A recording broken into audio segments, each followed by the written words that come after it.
Нет времени, но нужен сытный обед или ужин, и при этом так, чтобы набор ингредиентов был простым и уже был в доступе. Как раз эти ленивые вареники с картошкой то, что нужно. Сытно, невероятно вкусно и готовятся практически из ничего. Помимо базового рецепта я поделюсь парой дополнительных вариантов, так что смотрите до конца.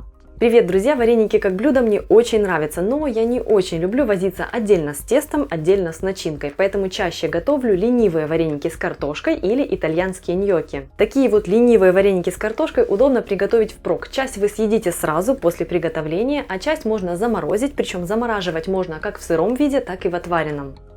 Список ингредиентов сейчас доступен на экране и продублирован в описании под роликом. Из этого количества получится 2 большие порции или 4 небольших. Первым делом подготавливаю картошку. Очищаю, мою, режу крупными кубиками. Картошку нужно отварить, но так, чтобы она не набрала много воды. Именно поэтому я отвариваю ее на пару, кусочками, потому что так будет быстрее. Как вариант, можно отварить картофель в кожуре, а затем очистить, но очистка в сыром виде для меня более быстрая, да и остывают кусочки быстрее, чем целые клубни. Итак, отвариваю кусочки на пару. В зависимости от конкретного картофеля время может уйти разное. Мой был готов за 25 минут. Даю картофелю остыть, после чего разминаю вилкой. Можно также воспользоваться толкушкой, а вот блендер использовать я не рекомендую, так как он сделает пюре клейким и готовые вареники-ньокки будут резиновыми. Я разминаю массу так, чтобы в ней оставались небольшие кусочки для текстуры в готовых ньокки. Если хотите однородной текстуры, разомните картофель до максимальной однородности. Теперь к картофелю отправляю яйцо и соль, перемешиваю.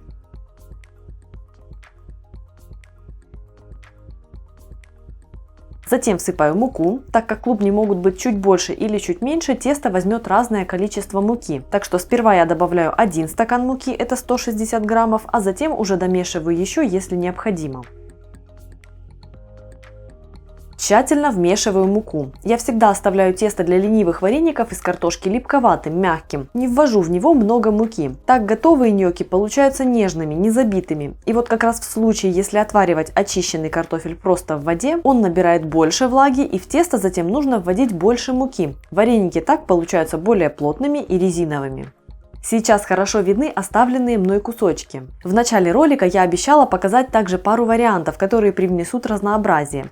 Очень ароматным тесто сделает пудра из сушеных грибов. Я просто измельчила их на кофемолке и добавляю по 1 чайной ложке порошка на порцию теста. По желанию количество порошка можно увеличить, чтобы получить более насыщенный грибной аромат. Добавляю пудру вместе с яйцом и солью, а дальше замешиваю, как и базовый вариант.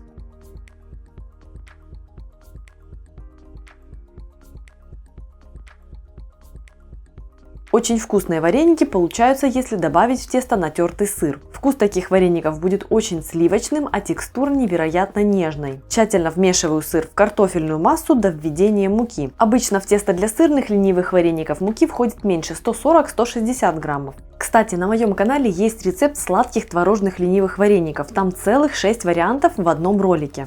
Ссылка будет в описании. Независимо от того, базовый это вариант или с добавками, формую все ньокки одинаково и максимально лениво. Делю тесто на порции, из которых удобно выкатывать жгуты, а затем режу брусочками. Можно сделать их продолговатыми или квадратными, или придать вот такую форму, как у меня в варианте с добавлением сладкого перца. Я придала ее вареникам при помощи коврика для суши.